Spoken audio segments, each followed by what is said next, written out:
What if the greatest films in history broke every rule? Two movies that should have failed, Antonia's Line and Congo, won big by defying logic.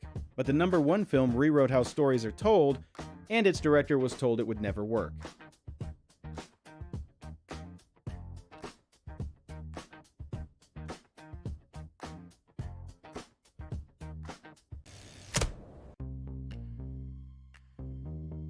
Imagine a film so defiant in its silence that it spoke louder than any explosion. A story about rape, revenge, and justice, but with not a single word of dialogue for its first 30 minutes. That's Antonia's Line, a movie that took the rulebook, ripped it in half, and used the pieces to build a masterpiece. This isn't just a film, it's a middle finger to convention. Director Marlene Goris, yes, a woman, in 1995, crafted a world where three generations of women navigate trauma without ever raising their voices. The protagonist, Antonia, never utters a line until the 28-minute mark. Critics said audiences would walk out. Instead, it won the Academy Award for Best Foreign Language Film, the first Oscar for a Dutch film. Box office? Against a $3 million budget, it grossed $4.6 million worldwide, but its real wealth was in cultural impact. Filmed entirely in the Netherlands in a tiny village called Groenlo, with a cast that included Dutch icon Willeke van Amelrooy, who initially refused the role because she thought the script was too quiet. She later called it the most powerful script she'd ever read. Here's the behind-the-scenes shocker. Goris had to fight the producers to keep the opening silent. They wanted a voiceover to explain the story. She refused, and won. The emotional punch? Audiences reported leaving theaters speechless, some in tears. One woman said it made her feel seen for the first time. That's why it's number 5. It broke the rule that cinema needs words to move us. By the end, you're not watching a film, you're witnessing a reckoning. Antonia's Line leaves you with a quiet fury and a strange peace. A reminder that sometimes the loudest statement is no statement at all. If you thought this was intense, wait until you see what comes next. It makes Antonia's guerrilla silence look like a children's lullaby. If you thought this was intense, wait until you see what comes next. It makes Antonia's guerrilla silence look like a children's lullaby.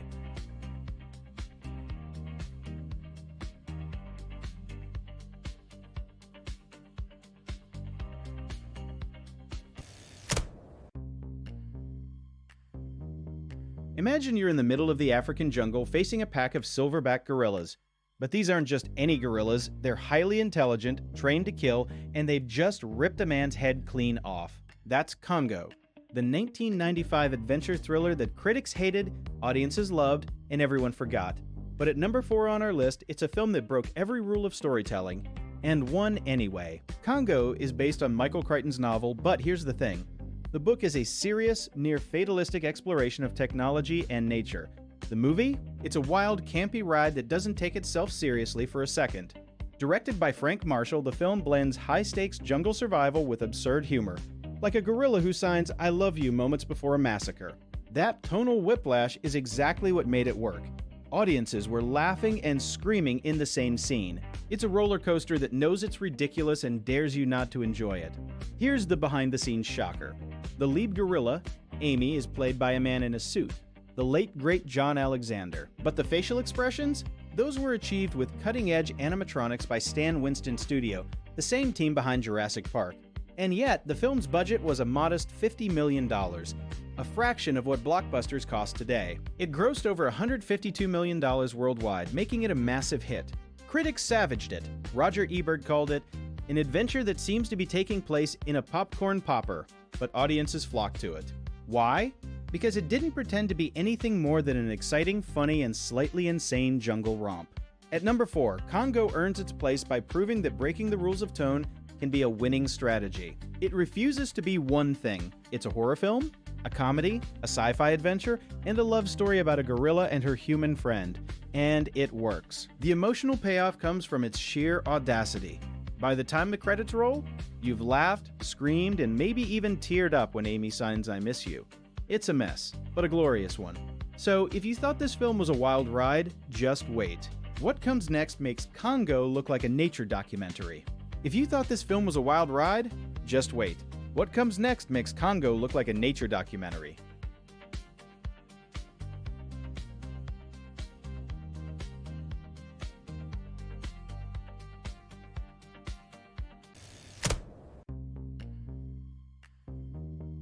Imagine being chased through a Belgian forest by a deranged innkeeper who wants to make you his wife. That's the nightmare of Calvaire, a film that doesn't just break rules, it grinds them into dust. Released in 2004, this French-Belgian horror shocked audiences at Cannes, where walkouts were so frequent that the projectionist reportedly asked if they should stop the screening. But director Fabrice de Weltz refused to compromise. The result? A film that critics called relentlessly distressing, yet somehow earned a cult following. Here's what you don't know. The actor playing the innkeeper, Jackie Beroyer, was actually a comedian and writer, not a trained actor. de Weltz cast him precisely because his cheerful demeanor made the violence more unsettling. They shot in the Ardennes forest in winter, with temperatures dropping below freezing. The crew had to keep the actors warm between takes, but the cold added a raw, desperate energy. Audiences didn't just watch Calvaire, they endured it. One critic wrote, "It's like being trapped in a fever dream you can't wake from." Financially, it barely broke even, making around $2 million worldwide against a $3 million budget. But its influence is massive. Directors like Ari Aster and Robert Eggers cite it as inspiration. What makes it rank number 3? Because it proved that horror doesn't need monsters or jump scares, just a man, a pig, and a twisted sense of hospitality. If you thought this was intense, wait until you see what comes next. A film that makes Calvaire look like a walk in the park. If you thought this was intense, wait until you see what comes next. A film that makes Calvaire look like a walk in the park.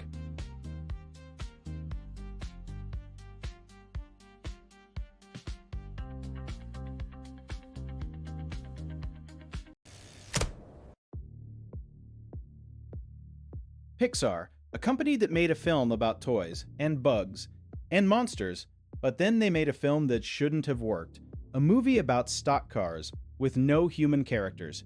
And it's one of the most emotionally devastating films ever made. Cars.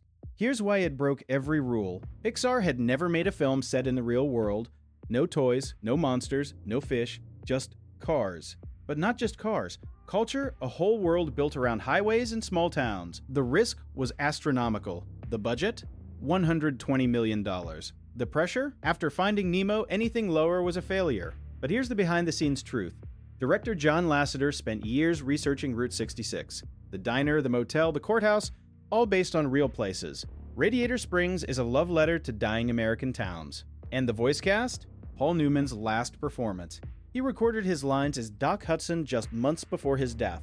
The scene where Doc says, "There's a lot of history in these parts," you can hear the weight.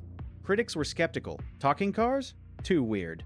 And yet it grossed $462 million worldwide. Animated films don't usually win major awards, but Cars got 2 Oscar nominations. The score by Randy Newman, one of the most moving soundtracks in animation. But the real surprise? The emotional impact. This is not a movie about racing, it's about loneliness, about failure, about a hotshot rookie who learns that winning isn't everything. The scene where Lightning McQueen pushes the king across the finish line, adults cry, every time. It's a film about how we treat our elders, our history, our sense of community. Cars proves that audiences can connect with anything if the heart is there. It broke Pixar's rules and became a franchise. But the first one? That's the masterpiece. If you thought this was intense, what comes next makes this look like a Sunday drive. If you thought this was intense, what comes next makes this look like a Sunday drive.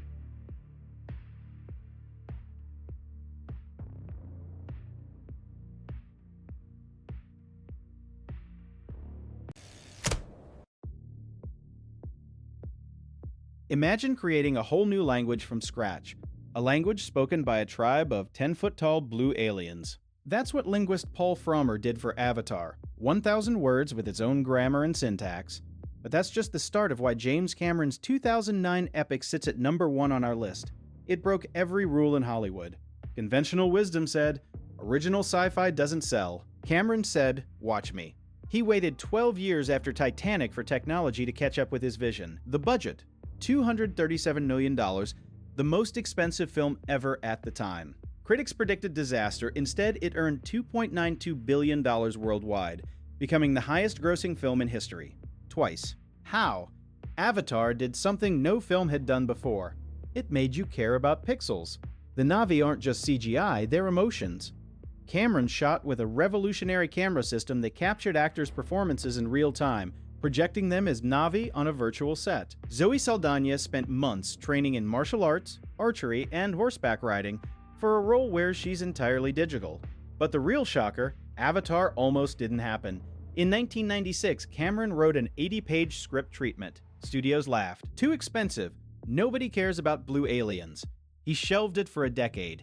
When greenlit, Fox execs called it the most risky movie ever. They weren't wrong, but Cameron turned risk into revolution. Visually, Avatar debuted new technology like the fusion camera system, creating an immersive 3D experience that made other 3D films look like cardboard cutouts.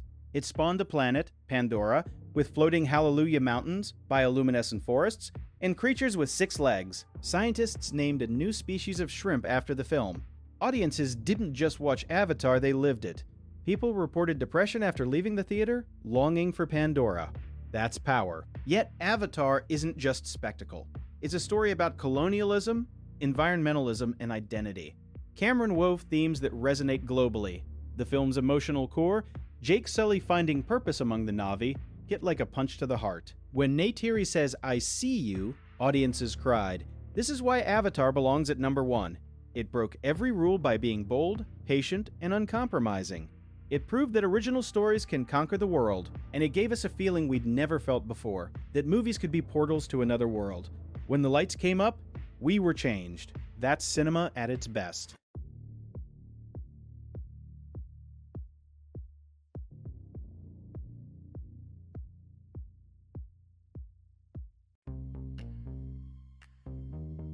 So what did these 5 rule-breaking films really have in common?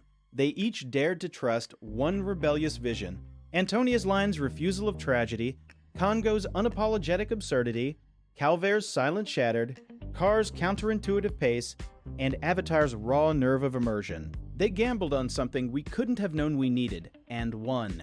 Maybe that's the point. Audiences don't crave formulas. We crave conviction. Which of these 5 films rattled you most? And why did it get under your skin? Drop your pick in the comments and let the debate begin. If you love this deep dive, smash like and subscribe. We've got more cinematic rebels waiting in the wings.